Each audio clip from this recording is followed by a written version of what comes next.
for the Port Arthur Independent School District, Brother Anthony McDaniel. Keep it locked. Hello, this is Regina Drake, and I will be hosting today's Meet the Candidates 2014. Thanks to the Breeze radio station, KSAP 96.9 FM. Callers are welcome and can be reached at 409-982-0247. Rules of order, keep it respectful. So we'll start off with having Anthony McDaniel, who is running for Port Arthur Independent School District Trustee. We'll give Anthony an opportunity to introduce himself and tell us why he decided to run for office and what he plans to do as a school board member. Anthony? Good morning. Thank you, Regina, and thank KSAP, The Breeze, for having this forum and this opportunity for me to speak. I am Anthony McDaniel, and I am running for PAISD School Board Trustee. I am running because I have people who know me know that I've always been an advocate for youth and an advocate for the underdog. I believe that all people have value and all people deserve an opportunity, an equal opportunity at success and progress. I also know that our city is in desperate need of growth, and we're losing the majority of our youth. Those that do learn and get a good education have a tendency to leave Port Arthur, and without our youth, it would be far more challenging for our community to grow. I believe that we need to cultivate the young minds and get them involved and educate them on the democratic process as well as their particular field of interest, so that they can become productive members of our community and stay here in Port Arthur and help it to grow. I adopted a philosophy from Bishop T.D. Jakes that says whatever you're in should be, as a Christian, it should feel the effect of your presence. So I am in Port Arthur, and I believe that Port Arthur should feel the effect of my presence. And so whatever I can do to help it to grow and cultivate it, that is what I intend to do. I have traditionally or historically always leaned toward youth. I am the product of a single parent household. I know some of the challenges that some of today's youth face. I have worked at Texas Youth Commission. I've worked as a substitute teacher, and I see today's youth. I'm in touch with them. I've had programs to help edify them, and this is pretty much, I believe, my commission, which has drawn me to this particular goal to be a PAISD School Board Trustee. Okay. So one of your ideas as a school board trustee is that you will cultivate the youth in the city. As a school board trustee, how do you plan to do that in that particular role? Okay, for one thing, I believe that we need to start by, first of all, making the children feel safe when they come to school. I believe that they need to come and believe that they can express themselves and socialize with other students without being intimidated or in fear as they come to what we consider to be a learning environment. I believe that teachers need the opportunity to be creative in their teaching strategies. I also believe that we need to inspire a hunger for learning by exposing our children to different opportunities by way of field experiences and having some of the field come in to us and inspire that hunger for learning. Okay, thank you, Anthony. In terms of as a board member, in the state of Texas, local school boards are given the authority to establish curriculum.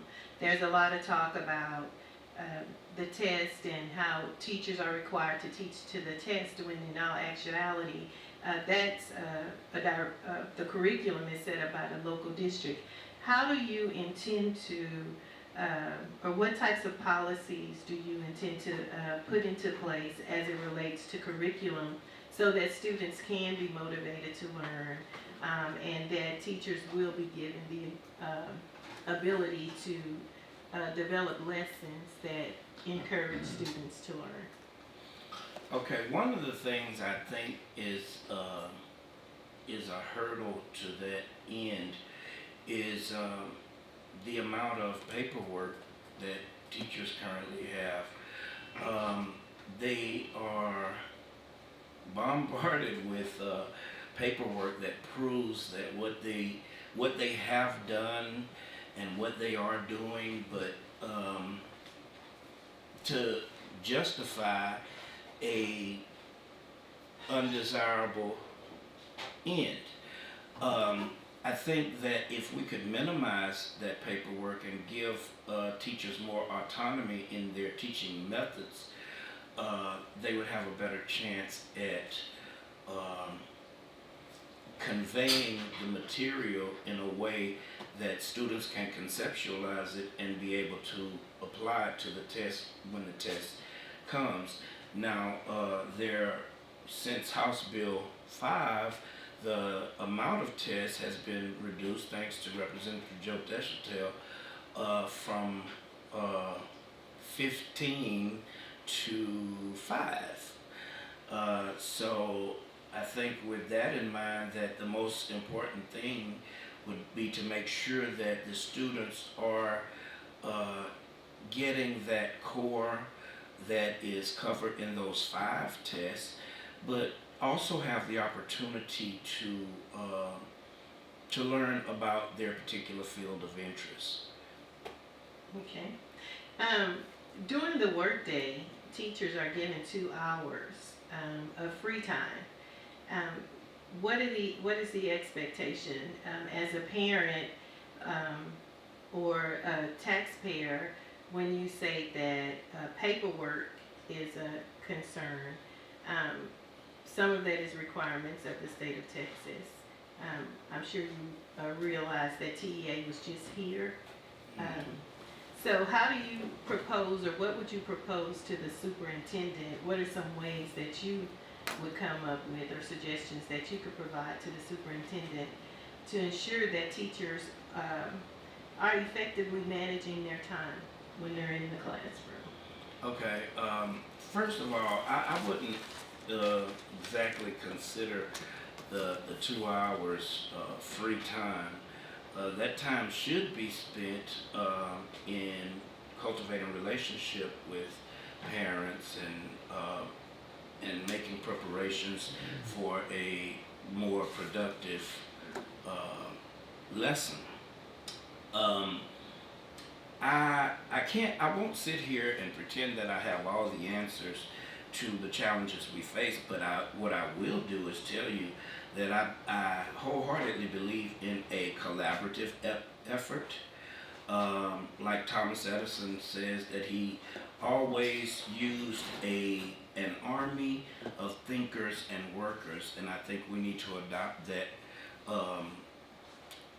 that philosophy and get some input from our teachers, get some input from the students, find out what inspires them, what drives them, and how can we meet them where they are. I think those things are important. I think that teachers need to feel that their concerns matter, as well as students, and as well as getting parents more involved, and find out ways that we can get them involved, and other community members. And again, I would say that that would be a collaborative effort, and some things that have been tried have not worked. But I don't think that we should tarry with defending what we have done or what we are doing. If we see that it hasn't worked, then I think we need to go back to the drawing board, and we shouldn't be ashamed of that. It's just like in marketing, if you put out a particular product and you have a marketing strategy and you're not selling that product, then you go back to the drawing board and you come up with a new marketing strategy. I think we need to employ that same philosophy in our schools. Okay. Thank you, Anthony, for the answer. With 1 or 2 meetings a month, our school boards are limited in what they can do. How should the board decide what's most important? You said a mouthful just a few minutes ago in terms of ways that the board or the school district can work to improve its image in the community as well as its relationships. So as a board member, what priorities, or what do you see as priorities in our district? Okay, like as I said before, I think safety is a priority, and I think safety for not only the students but the teachers as well, and discipline. I think is priority 1, because without structure and a standard, then we don't know what we're aiming for.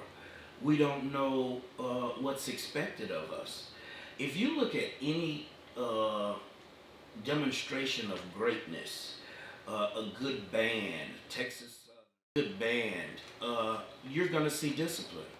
When you look at the armed forces, the Army, Navy, Air Force, Marines, you're going to see discipline.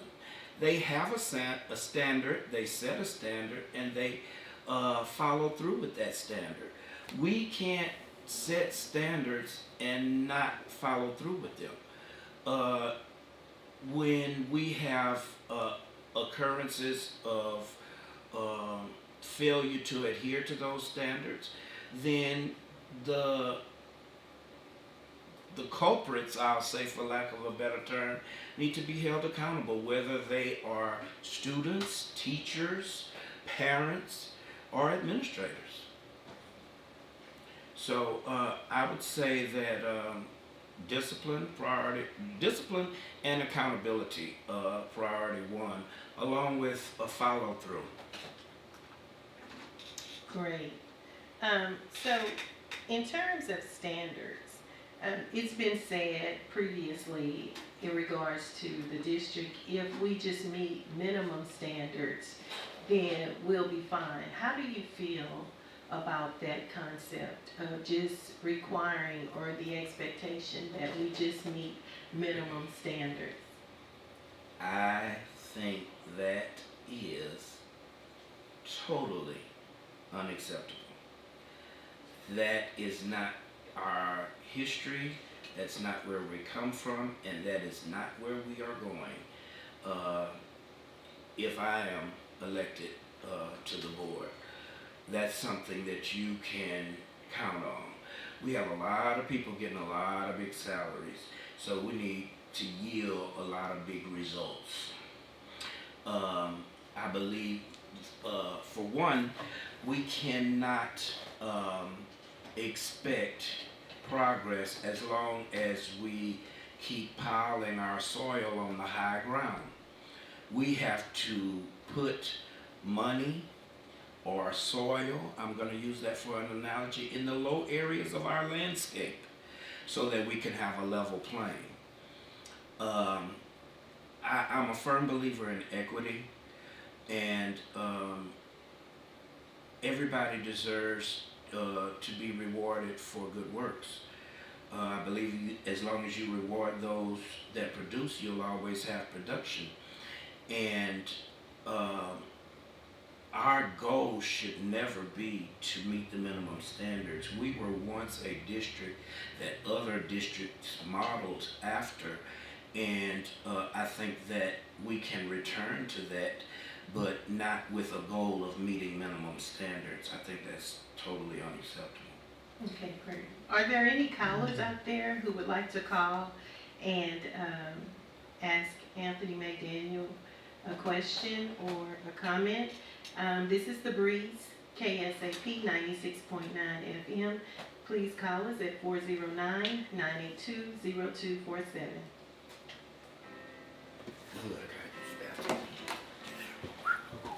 You got any questions? 9 FM. Speaking with Anthony McDaniel, candidate for Port Arthur Independent School Board Trustee 2014. If you have a question, please give us a call at 409-982-0247. When we left, Anthony was speaking about standards or setting standards in the district. He also mentioned the administration in which we have here, the level or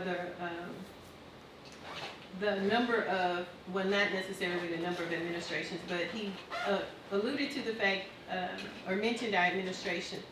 So one of the previous things that other candidates have mentioned in previous years is the top-heavy administration, or the number of administrators, and they said that that was one of their priorities, and when they got in office, the priority kind of diminished. So how do you think, or do you have any thoughts regarding the number of administrators in our district and the need for?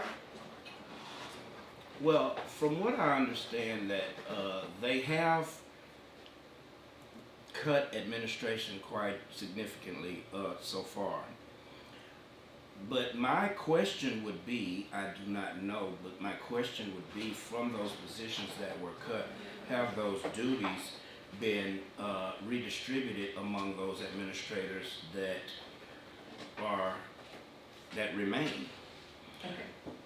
Because here again, too much is given, much is required, and if you are an administrator and you receive a hefty administrative salary, there are times when you should probably have a little bit more work than you can handle, which will then cause you to have to delegate or do whatever is necessary to meet the intended goal.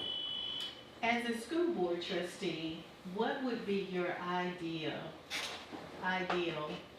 school district?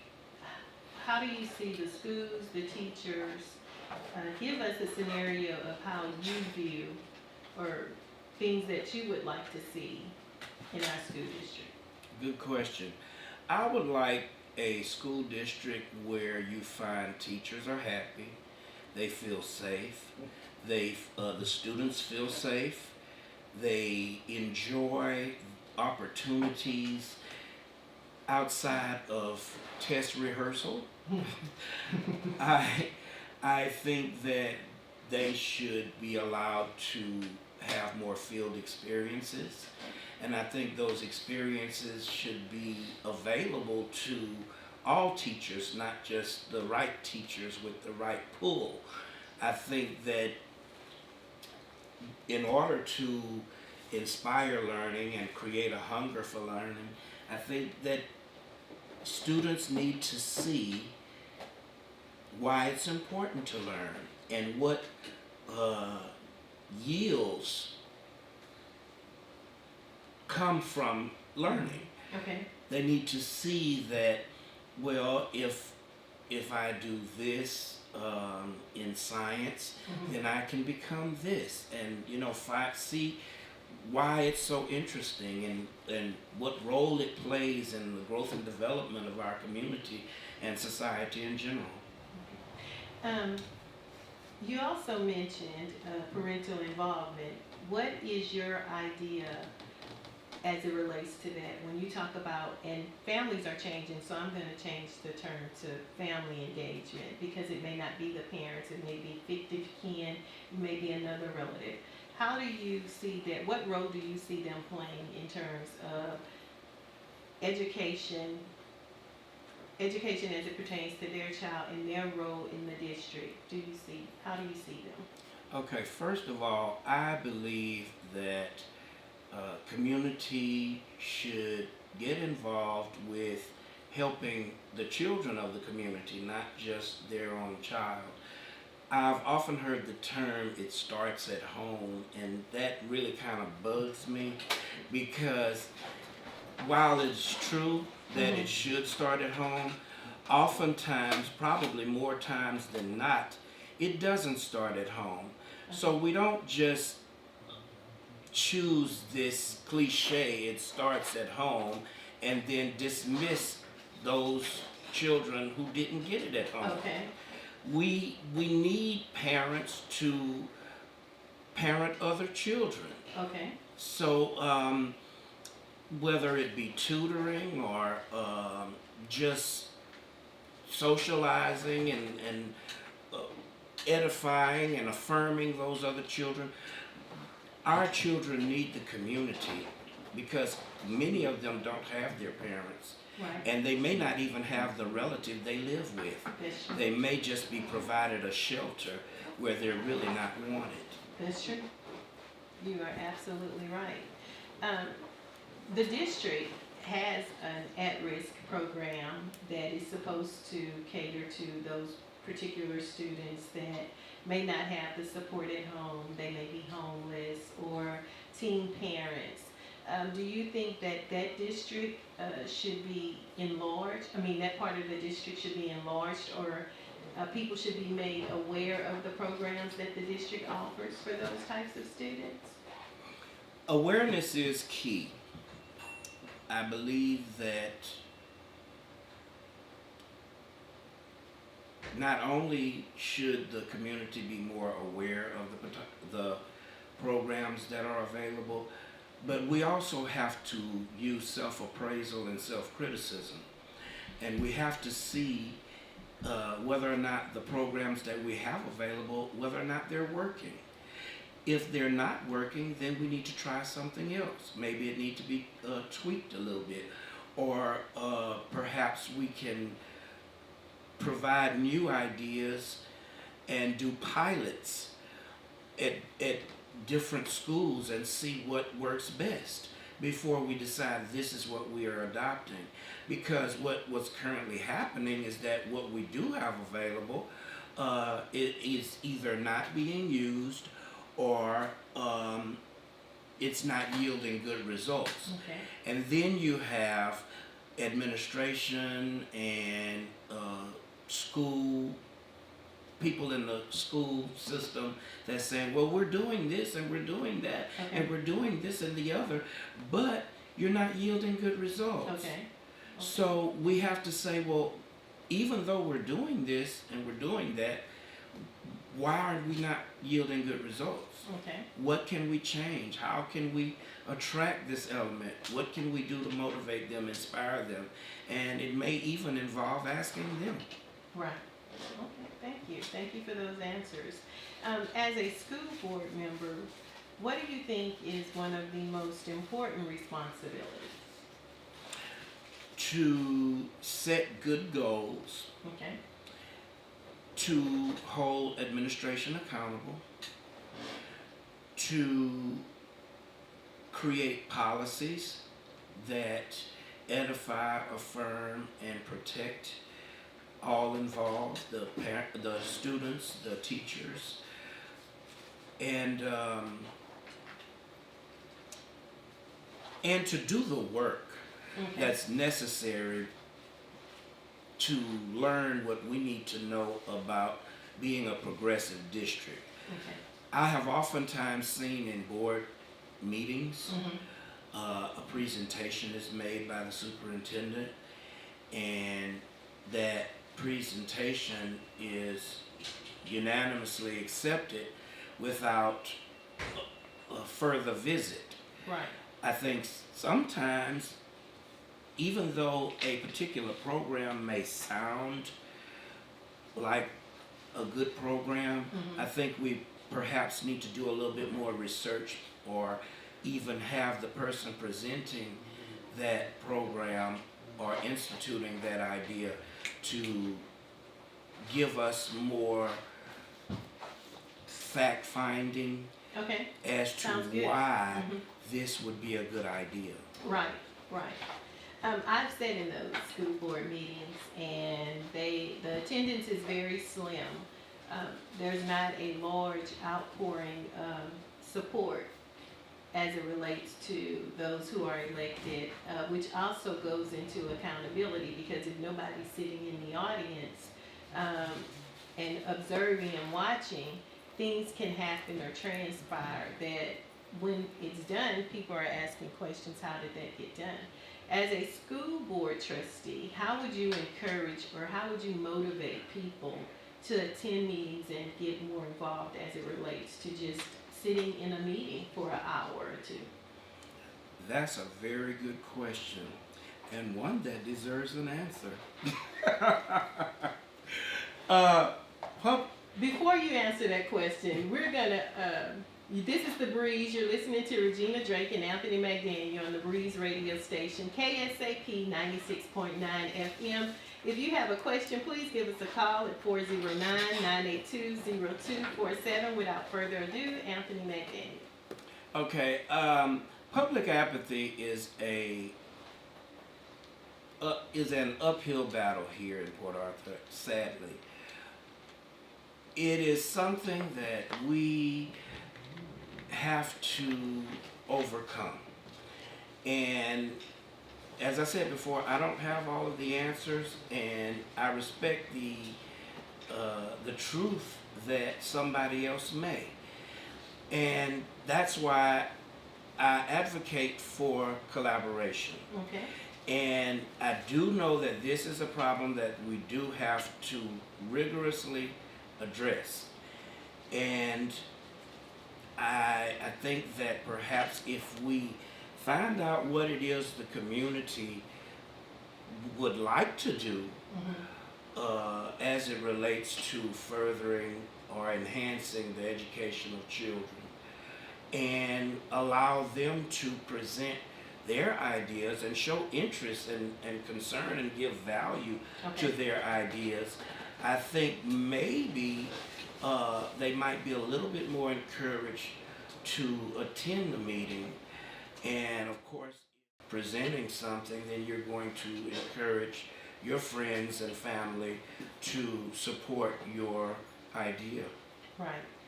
So making people feel a part of the process is one of your priorities. I think that's great. Mm-hmm. In terms of being elected to the board, you spoke about discipline. In the state of Texas, there are no laws that prevent corporal punishment. Again, local school districts have been given the authority to, of course, within the guidelines of federal and state laws, to set up discipline programs. How do you feel, or what are some ways in which you think discipline can be improved in the school district? I think discipline can be improved by way of accountability. Okay. As I said before, I have worked as a substitute. I have seen how children are excessively disruptive to no avail to the teacher. And they are referred to people that are paid to handle discipline problems. And the student merely just sits out of class for a while and then returns with no consequence. I think that's a problem. Right. And I think when you have excessively disruptive children that are repetitive in their actions, then it's very obvious that there is no healthy fear of consequence. So when that is present, then I would say that the principal should address the assistant principal about handling up on his or her business. Right, right. Do you think that there is a correlation between some of the disruptive behavior and maybe learning abilities? Maybe the students that are acting out because they don't want to be called on, or because they don't want the attention? Absolutely. And this is one of the reasons why my platform includes the presence or participation of both social workers and psychologists. I Right. believe that there are a lot of children who have unmet needs. Right. As I said before, there are some children who live in a home where they're really not welcome. Right. And those types of things needs to be looked at.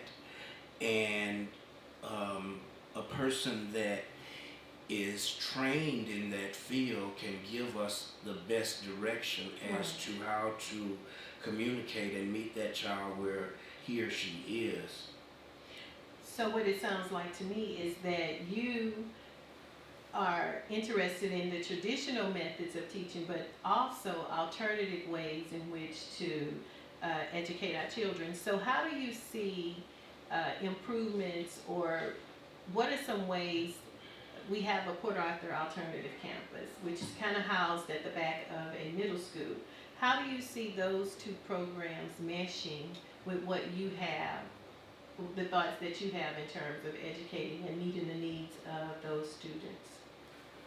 Well, first of all, I think, again, I'm going to go back to the healthy fear of consequence. I think that the alternative campus should be somewhere where a student does not desire to attend. I think that we need to have reasons that will instill that healthy fear of being removed from the general population. Okay. We had a problem with that in Texas Youth Commission, Mm-hmm.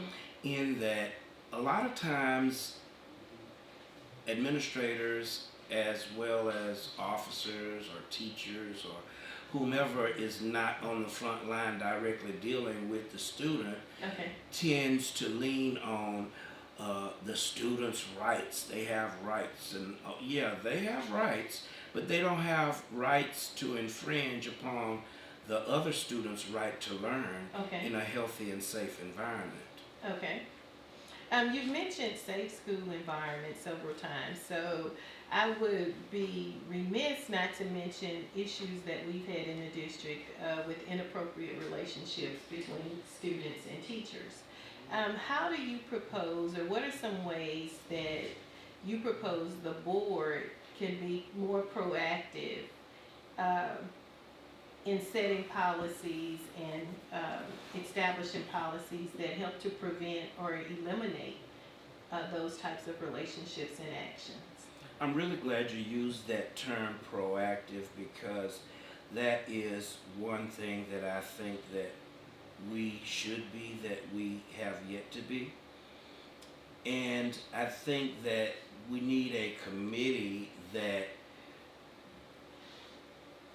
revisits some of our challenges and our problems Okay. and our shortcomings, and that committee would then brainstorm and develop ways they believe that we can prevent this from happening in the future. One good example is the bullying problem that we have had, that was intense enough to make the news. I think that people don't want to hear that the district's policy has been followed. They want to hear new policy that's going to prevent this from happening again. So I think that a committee needs to be developed that revisits some of our disciplinary problems, some of our hurdles and hindrances to learning and having an environment conducive to learning, and come up with some ideas. They need to be charged with that responsibility to come up with some ideas that they can quantify, that they believe will work. And as I said before, we can pilot some of those ideas at various schools and then reevaluate the pilots to see how they're doing, and to see if it need to be a district-wide policy. Okay, great. There are those who will say, well, a lot of that is the superintendent's responsibility. The day-to-day operations of a school district falls under the auspice of the superintendent. How do you see the relationship between the superintendent and the school the board of trustees? Okay. First of all, the superintendent has a lot of responsibilities. And I think that because the superintendent has a lot of responsibilities, anything that we don't want to deal with, we say that's one of the superintendent's responsibilities. Okay.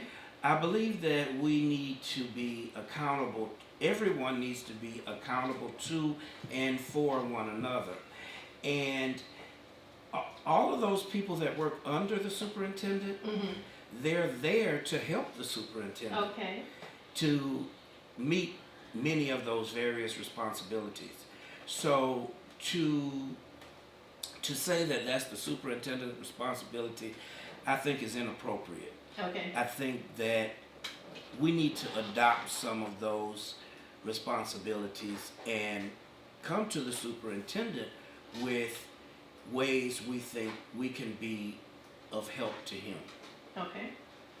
Great. So you believe that the superintendent and the board of trustees should have a great working relationship of shared ideas? Absolutely. Okay, great. One of the other things you mentioned was accountability. When you speak in terms of accountability, there have been a lot of people in our district who have been a part of our district for a very, very long time.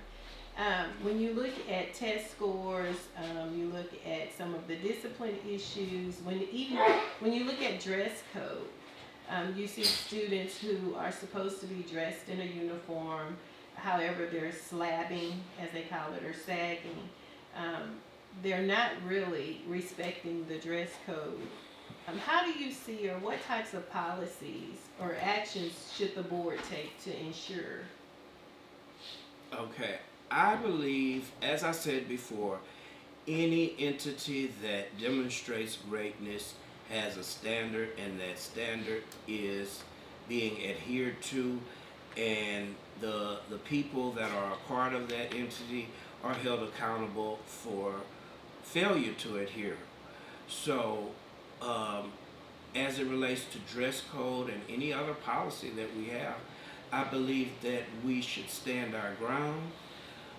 Whether parents are upset or not, you don't just change rules or bend rules because a parent doesn't like them, or a teacher, or anybody else for that matter. That's not the way to achieve greatness or even exemplary status. So I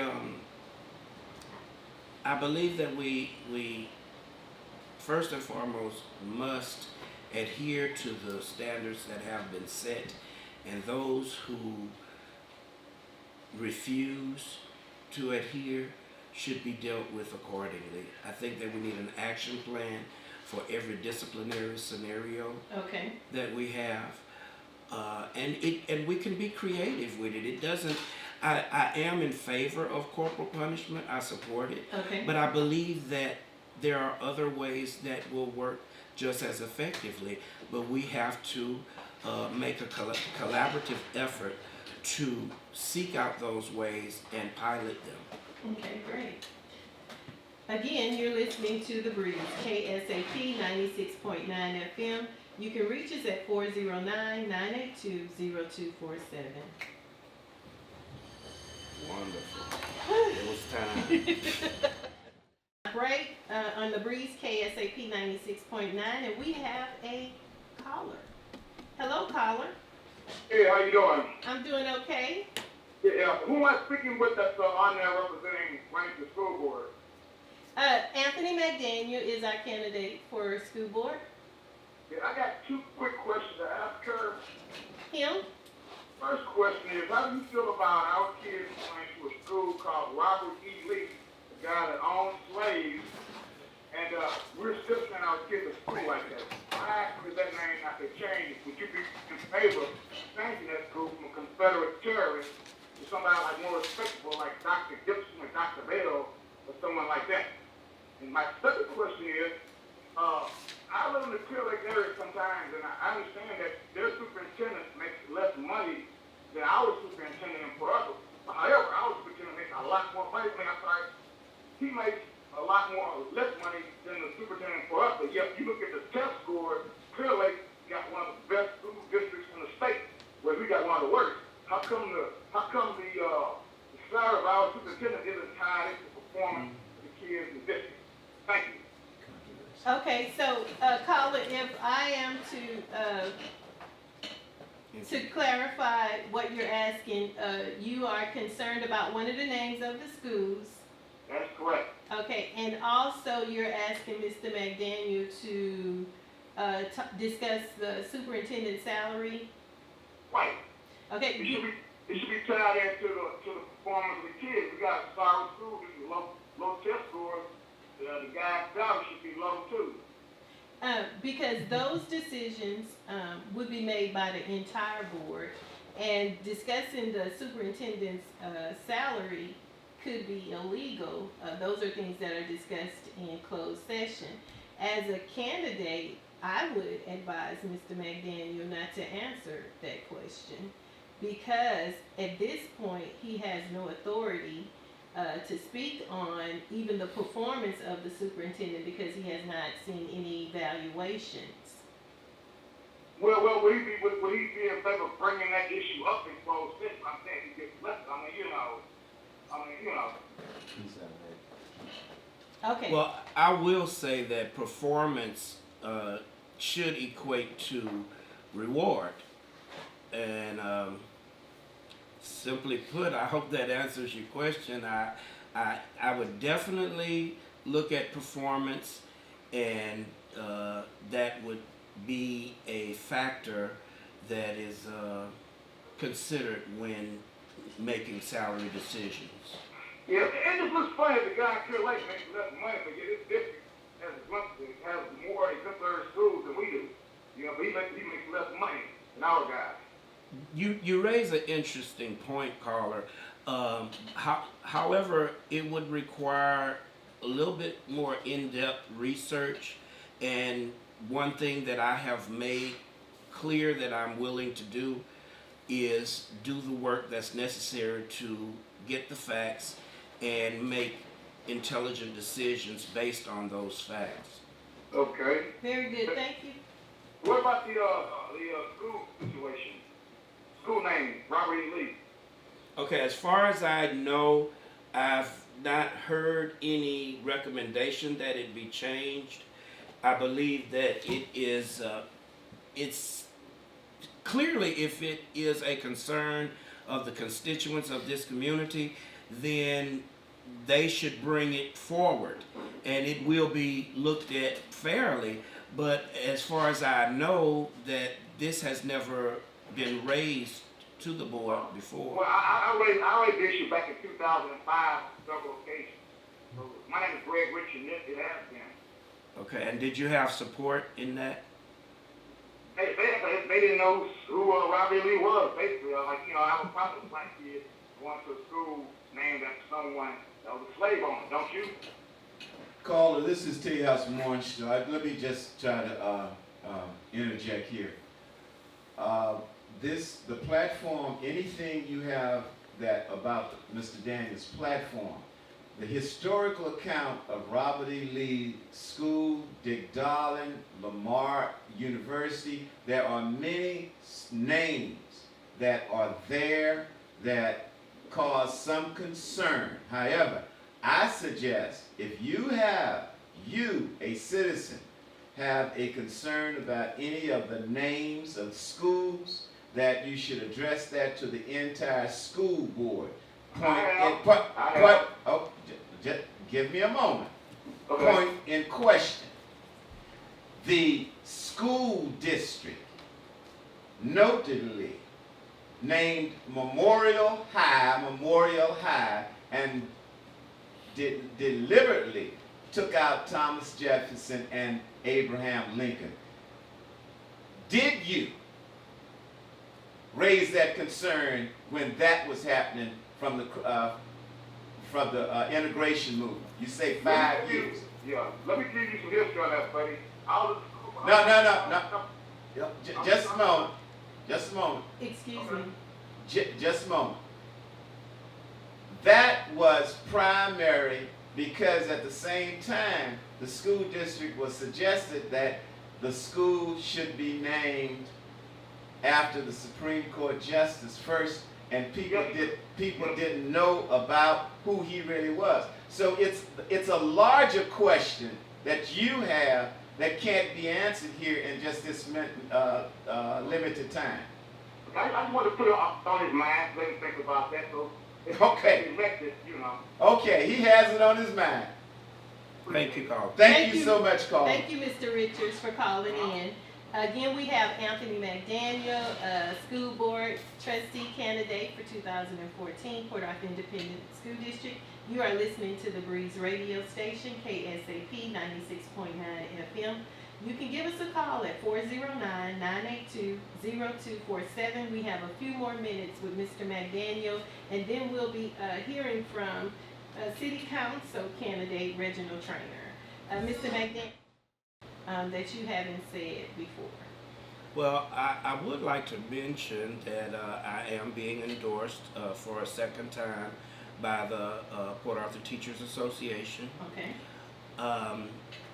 And I could use all the help I can get. I would like to find out what it is that the people want and bear that in mind as I pursue my campaign and discuss it with other members of the community. Also, this Friday I'll be having a fundraiser at 701 Gulfway Drive. Will be fish dinners being Okay. sold for $8. Okay. And I hope that I can get the members of the community to support that effort. Okay. And if you have any ways that you believe that you can help, I would certainly appreciate it. So if someone wanted to volunteer for your campaign or make a donation, how can they contact you? How would they be able to contact you?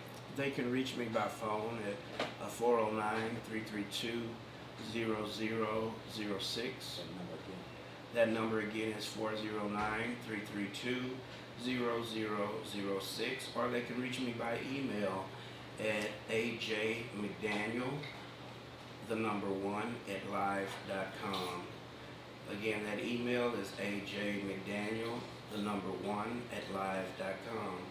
And are you open to go and speak to different groups or within the community? I actually welcome it.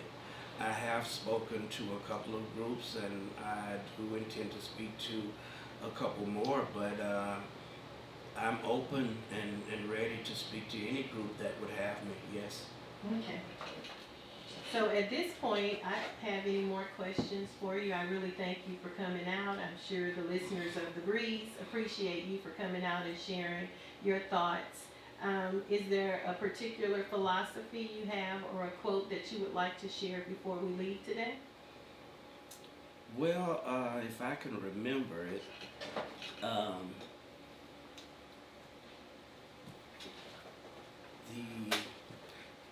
the quote about, I believe was it Thurgood Marshall, that nobody got where they are by pulling themselves up by their own bootstraps, that someone helped them, an Ivy League crony or a friend or a neighbor or parent,